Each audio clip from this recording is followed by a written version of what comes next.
Hello दोस्तों, स्वागत है आप लोगों का टॉप एजुकेशन क्लासेस में। आज हम पढ़ेंगे क्लास 9 का गणित चैप्टर नंबर पहला। इसमें है पहला चैप्टर संख्या पद्धति। संख्या पद्धति में जानेंगे हम, सबसे पहले जानेंगे हम प्राकृतिक संख्या किसे कहते हैं।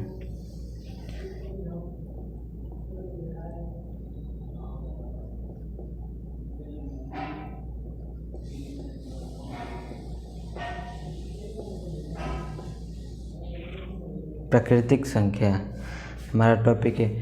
तो प्राकृतिक संख्या हम उन्हें कहते हैं यानी गिनने में प्रयुक्त की जाने वाली संख्या, गिनने में प्रयुक्त की जाने वाली अंक को हम प्राकृतिक संख्या कहते हैं। गिनने में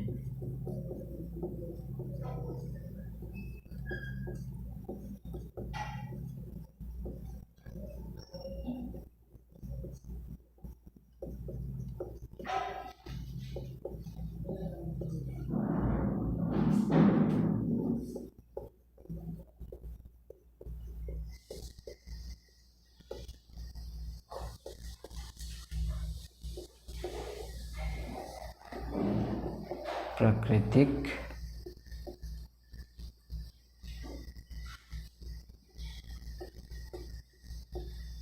संख्या कहते हैं। इसे हम लोग n से प्रदर्शित करते हैं।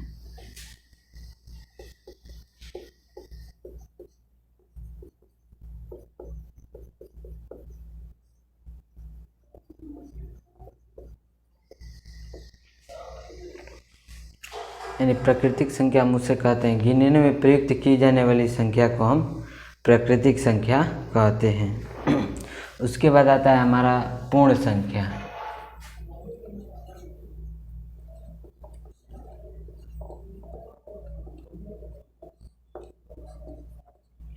पूर्ण संख्या किसे कहेंगे? ये प्राकृतिक संख्याओं में हम प्राकृतिक संख्याओं के साथ शून्य को भी शामिल कर लेते हैं, उसको हम क्या कहते हैं? पूर्ण संख्या।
कहते हैं यानी पूर्ण संख्या किसे कहते हैं? प्राकृतिक संख्याओं के साथ शून्य को भी सम्मिलित करने पर प्राप्त होने वाली संख्या को प्राकृतिक संख्या कहते हैं। और अगला आता है हमारा पूर्णांक। पूर्णांक किसे कहेंगे? पूर्णांक हम उसे कहेंगे यानी पूर्ण अंक को हम पूर्णांक कहेंगे।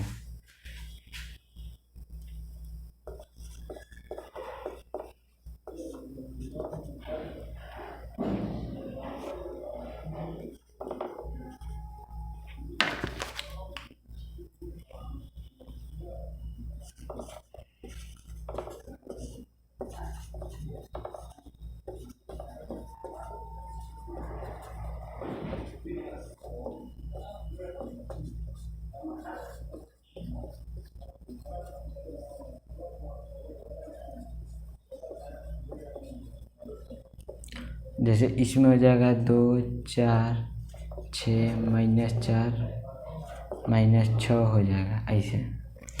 और अगला आता है हमारा परिमेय संख्या। परिमेय संख्या किसे कहते हैं? परिमेय संख्या हम उसे कहते हैं जिसे p/क्यूब के रूप में लिखा जा सके तथा क्यूब का मान 0 नहीं होना चाहिए। क्यूब का मान 0 नहीं होना चाहिए किस लिए? क्योंकि क्यूब का मान जब 0 हो जाता है तो उस संख्या में 0 से भाग देने पर क्या हो जाता है? उस संख्या का मान अनंत हो जाता है, इसीलिए कहते हैं कि q is not is equal to 0।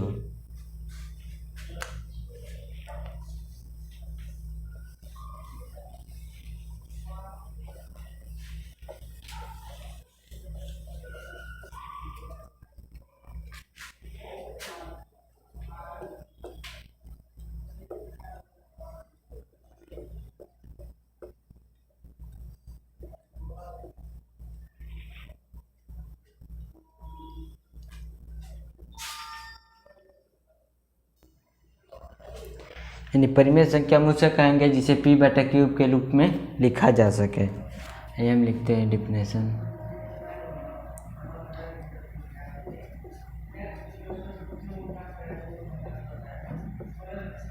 क्या है जिन्हें हम p/क्यूब के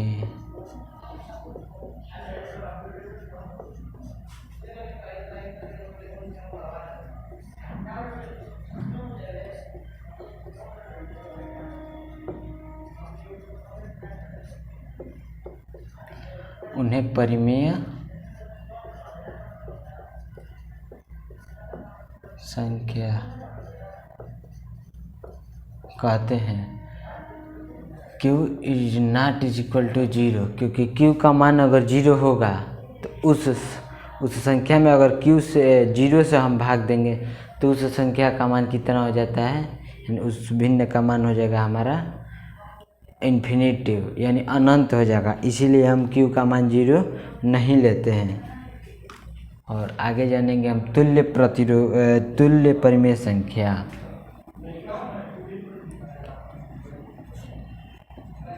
तुल्य परिमेय संख्या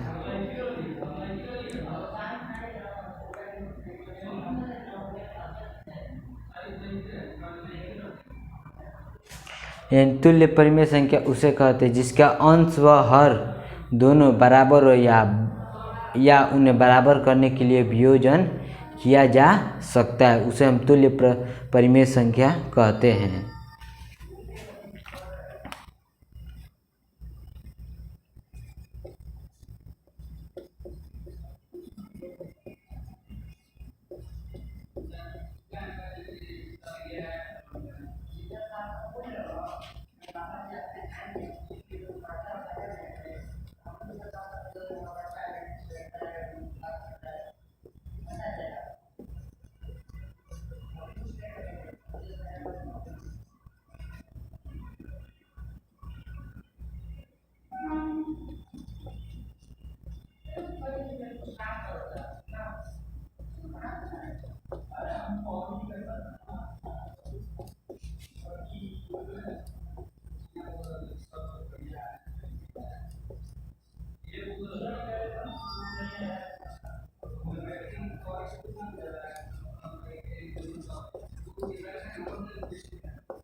यानी तुल्य परिमेय संख्या किसे कहेंगे हम?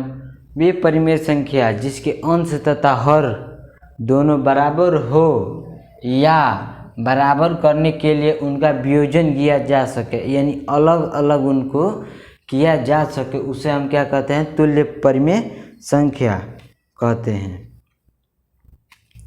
आगे हम चैप्टर देखेंगे 1A क्या कह रहा है इसमें।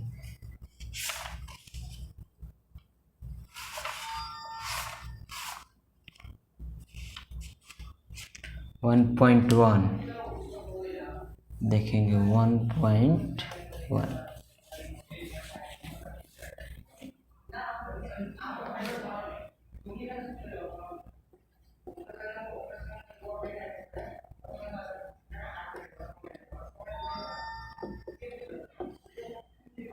इसमें पहला सवाल हमारा क्या कह रहा है, पहला सवाल हमारा क्या हो रहा है कि क्या शून्य एक परिमेय संख्या है, क्या उसे आप p बटा q के रूप में लिख सकते हैं, जहाँ p और q पूर्णांक है तथा q is not equal to. सवाल हमारा कह रहा है कि क्या शून्य एक परिमेय संख्या है, क्या शून्य एक परिमेय संख्या है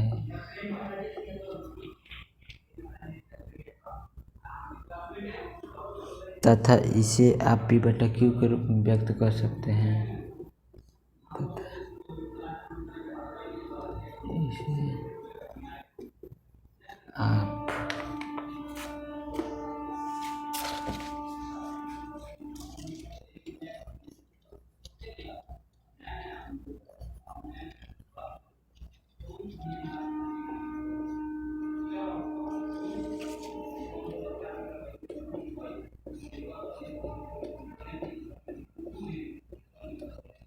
लिख सकते हैं,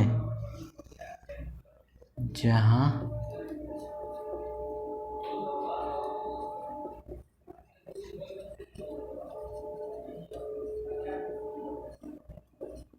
पूर्णांक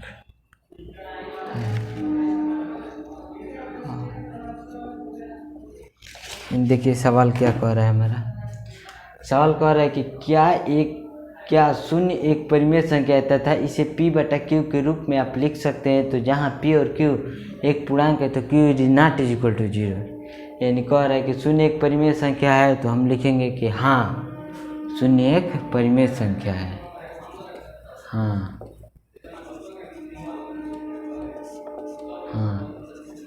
शून्य एक परिमेय संख्या है। क्यों है? क्योंकि देखिए हम शून्य को कैसे लिख सकते हैं, 0/2 ऐसे लिख सकते हैं, इसीलिए परिमेय संख्या, क्योंकि जब इसका मान 0 होगा, अगर हम इसको ऐसे लिखते हैं 2/0, तो इसका मान क्या हो जाएगा हमारा, इन्फिनिटिव हो जाएगा। इसीलिए हम q is not equal to 0 कभी भी लिखते हैं।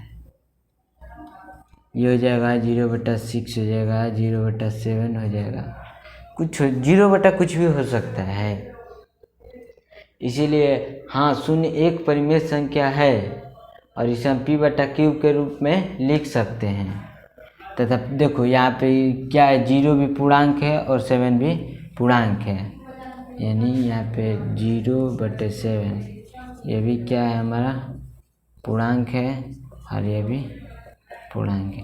यानी देखो कह रहा है कंडीशन में p और q पूर्णांक है, तो p और q क्या है हमारा पूर्णांक है, और q is not equal to 0, यानी q का मान 0 से 0 नहीं ना है। कहने का मतलब ये है कि q का मान 0 नहीं ना है, तो q का मान हमारा 0 नहीं है, अंश का मान कुछ भी हो हमारा। अब अगला सवाल देखते हैं, इसमें 2 नंबर क्या कह रहा है, 2 नंबर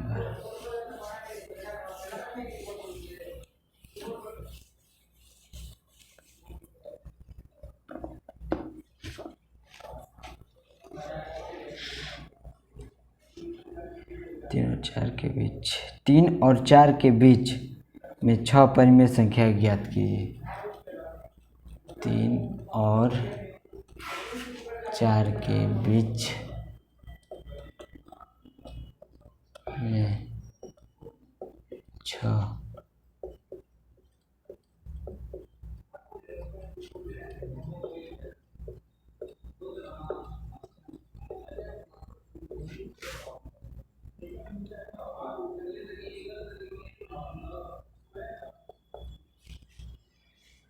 हमारा कह रहा है कि 3 और 4 के बीच में 6 परिमेय संख्या ज्ञात कीजिए। 6 कह रहा है, लेकिन 3 और 4 के बीच में अनंत परिमेय संख्या हो सकती है। देखिए कैसे, 3 और 4, 3 और 4 के बीच अनंत परिमेय संख्या हो सकती है। इसमें से देखिए 3 है हमारा, तो 3 को क्या लिख सकते हैं हम? 3 को क्या लिख सकते हैं हम लोग? लिख सकते हैं 3 को 21/7 लिख सकते हैं। 70 क्या 21 हमारा 3 बार में कट जाएगा, यानी हम 3 को क्या लिख सकते हैं? 21/7 लिख सकते हैं। 4 को क्या लिख सकते हैं हम? 4 को 4 है हमारा, इसको क्या लिख सकते हैं? 28/7 7 28 7 28 हमारा हो जाएगा। इसीलिए हम 4 को क्या लिखेंगे? 28/7। अब हमारे इन दोनों के बीच में देखना है कि मसला क्या है। इन दोनों के बीच में देखना है। तो 21 के बाद क्या आता है हमारा? 22/7 हो गया। और दूसरा हमारा क्या हो जाएगा? 23/7 24/7 25/7 26/7 27/7। देखिए 3 और 3 6। अब देखिए p/q के रूप में है 3 6 p/q के रूप में है। 6 परिमेय संख्या है बीच की। कोई कटेगा ऊपर नीचे, देखिए कोई नहीं कट रहा है, नहीं कट रहा है कोई भी। ये हुआ हमारा 3 और 4 के बीच में। अब देखिए अलग भी हो सकता है, यहाँ से अलग भी है। अनंत लिखे हैं तो देखिए हम क्या लिख सकते हैं इसको, और कुछ लिख सकते हैं। तो इसको 10 तिहाई 30 30/10 लिख सकते हैं इसको। ये भी लिख सकते हैं और इसको लिख सकते हैं हम 40/10 लिख सकते हैं। तो ये हमारा क्या हो जाएगा आगे? अब देखना है 31 और 10 के बीच में 6 को ज्ञात करना है। 6 को ज्ञात करना है हमको। तो 31/10 हो जाएगा 32/10 33/10 34/10 और 35/10 और 36/10। यानी अनेक यानी अनंत हमारी परिमेय संख्या हो सकती है 3 और 4 के बीच। देखते हैं अगला सवाल हमारा 3 नंबर क्या कह रहा है।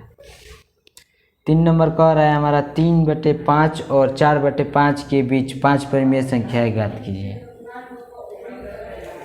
यानी कह रहा है 3 नंबर 3/5 और 4/5 के बीच 5 परिमेय संख्या ज्ञात कीजिए।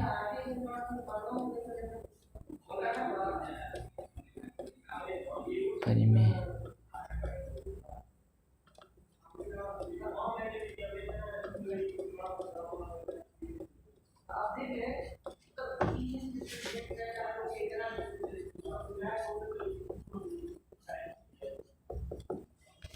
ज्ञात कीजिए।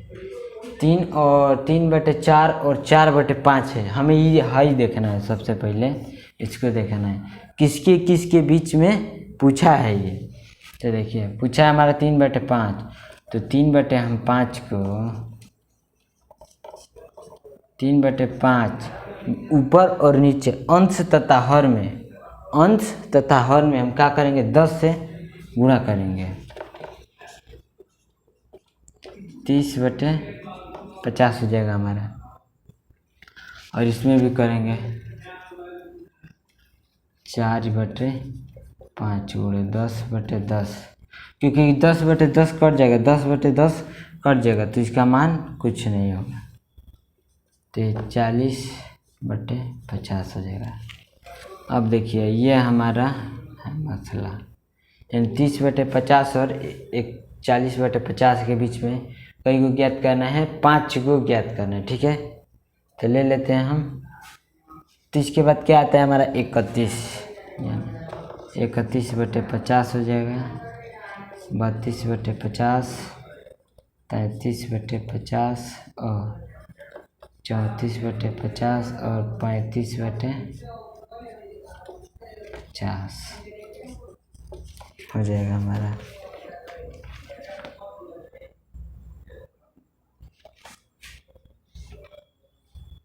हो गया।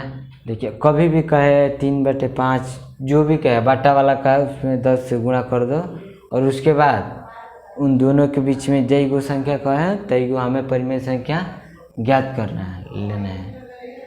अब आगे देखते हैं हम 4 नंबर सवाल हमारा क्या कह रहा है। 4 नंबर सवाल,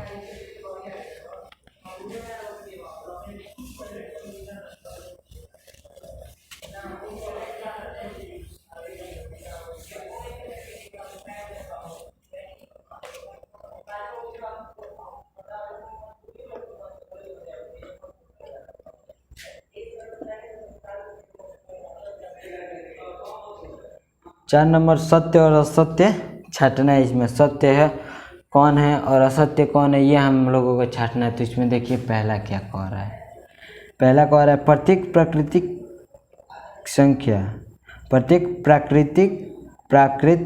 संख्या एक पूर्ण संख्या है। यानी प्रत्येक प्राकृत संख्या क्या है, एक पूर्ण संख्या है। एक पूर्ण संख्या है। प्रत्येक,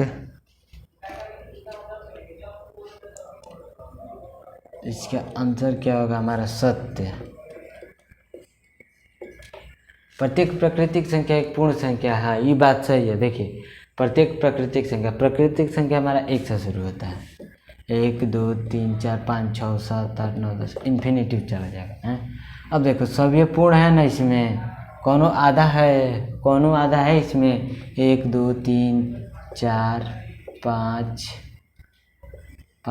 6 7 कोई इसमें आधा है नहीं ना, इसीलिए हमारा प्रत्येक प्राकृतिक संख्या एगो का होगा पूर्ण संख्या होगा हमारा। अगला हमारा क्या है,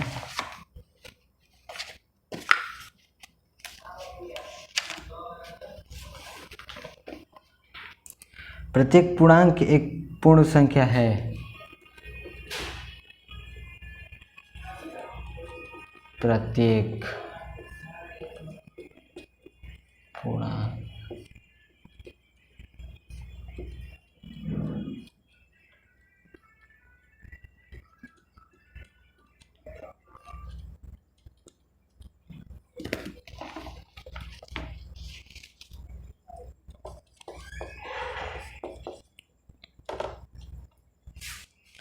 प्रत्येक पूर्णांक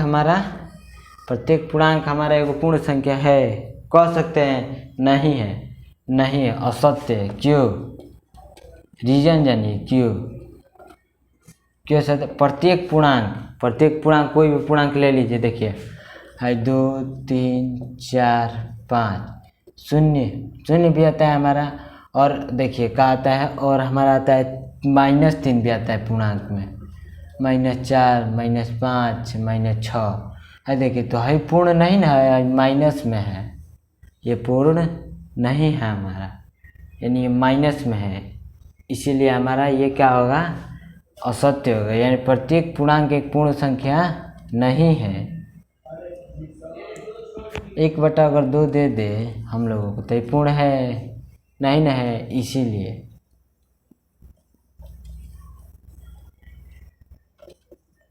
मैंने 2 कॉमनली रख लेते हैं।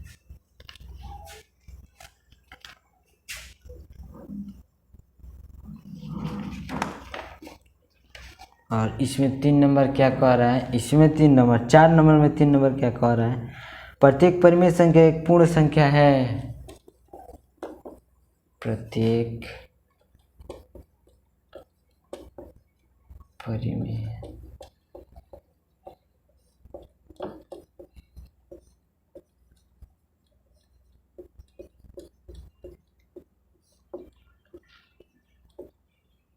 प्रत्येक परिमेय संख्या एक पूर्ण संख्या है।